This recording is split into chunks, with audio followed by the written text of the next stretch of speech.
Okay, let me tell you about a trade that happened a few weeks ago that should make your head spin. March 23rd to 2026, 6:49 in the morning, stock markets are closed. Most people are still asleep, and someone, we don't know who, sells $580 million worth of oil futures in 60 seconds. Not over an hour, not over 10 minutes, 60 seconds. 15 minutes later, at 7:04 a.m., President Trump posts on social media saying he's had productive talks with Iran. Good news. Oil prices drop immediately. And whoever made that trade, they just walked away with somewhere around $58 million in profit in 15 minutes. Now, a few years ago, Martha Stewart went to prison over a stock trade involving about $45,000. $45,000? This one? $58 million. That's over 1,000 times bigger. And as of now, there's no clear indication of who made that trade or whether anyone will be held accountable.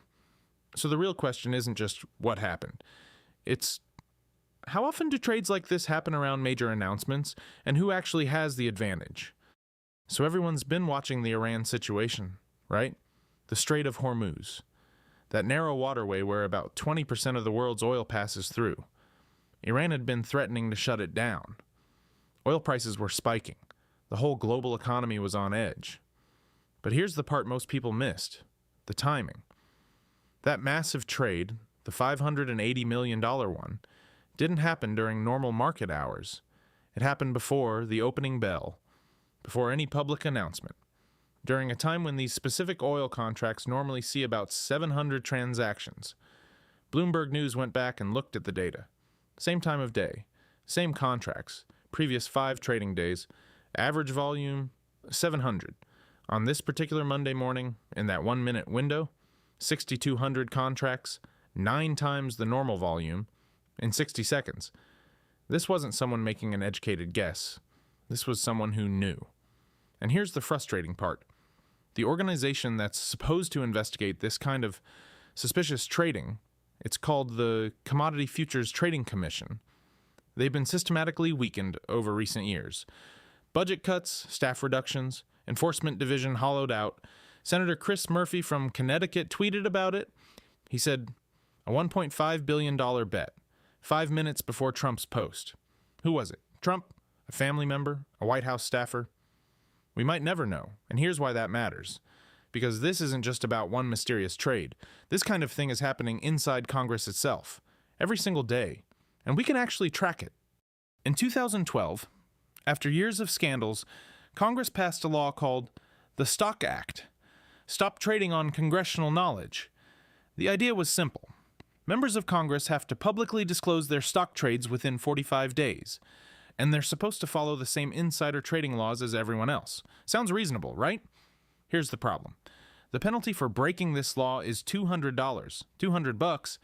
The average member of Congress is worth over $1 million. Many are worth tens of millions. A $200 fine is literally nothing. It's a parking ticket.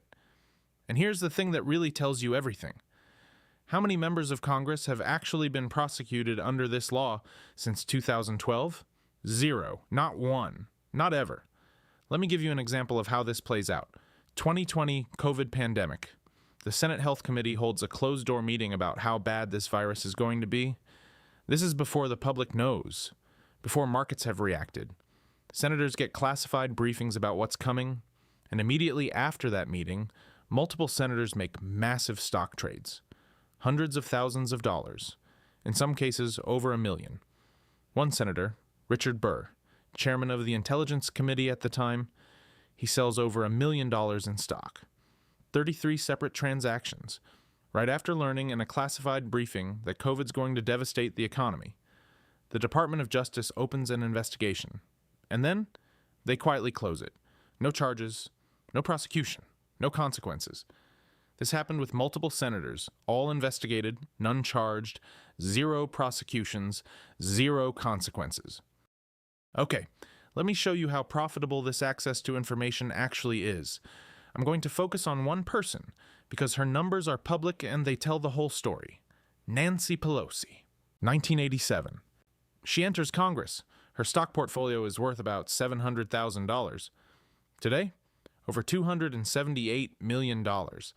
That's a return of almost 17,000%.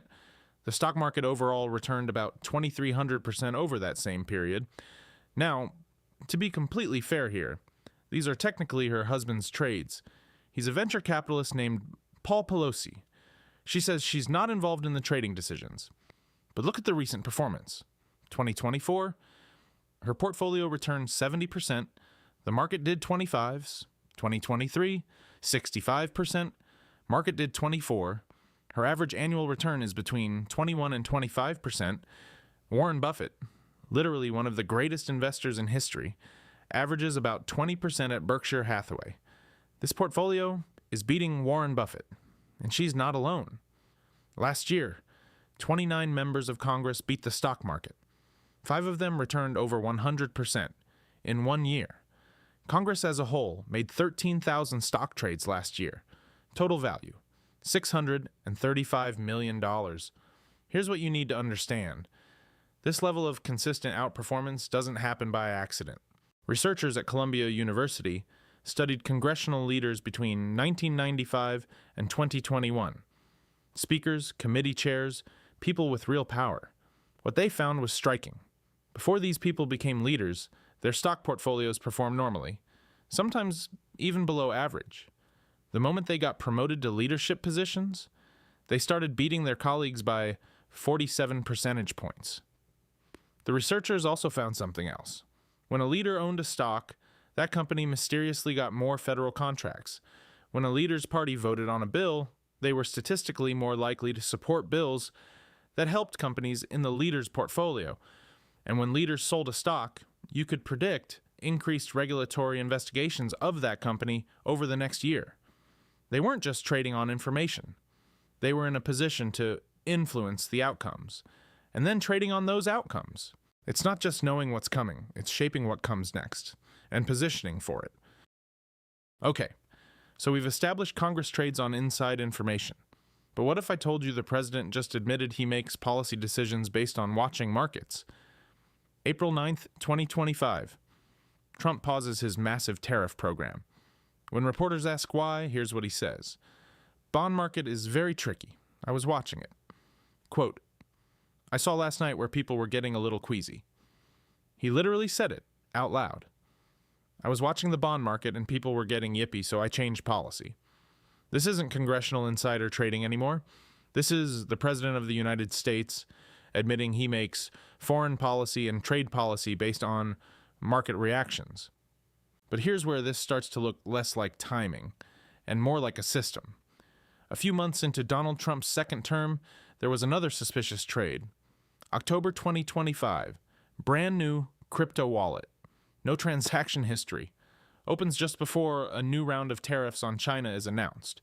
Immediately takes a massive short position on Bitcoin, using leverage, meaning borrowed money. The position size? Over $700 million. The announcement hits. Crypto markets drop. Shortly after that wallet closes the position. Profit, somewhere between $160 and $200 million. Now, who controlled that wallet? We don't know. People speculated. Some pointed at Trump's sons, others at crypto insiders close to the White House. One person later claimed it was theirs and denied any connection. But here's what we do know. Someone with hundreds of millions to bet, or hundreds of millions that wasn't actually a bet, moved before the market, and whether it was family, staff, or just an incredibly well-connected trader, the pattern is the same. In traditional markets, that might trigger an investigation. In crypto, the wallets are anonymous, and the enforcement team that used to handle this shut down in Trump's first few months in office. So even if someone wanted to investigate, there's no one left to do it. So, let me tell you 2 stories, and I want you to compare them. Story 1. Martha Stewart, December 2001, gets a tip that a biotech stock is about to drop because the FDA isn't approving their drug. She sells, avoids $45,000 in losses, gets investigated, gets convicted. 5 months in federal prison, 5 months house arrest, 2 years probation, 5-year ban from running any public company, fine of almost $200,000, all for $45,000. Story 2. Senator Richard Burr, February 2020, gets classified COVID briefings before the public knows how serious it is, sells over $1 million in stock, 33 transactions, gets investigated, investigation closes, no charges, no consequences, continues serving in the Senate.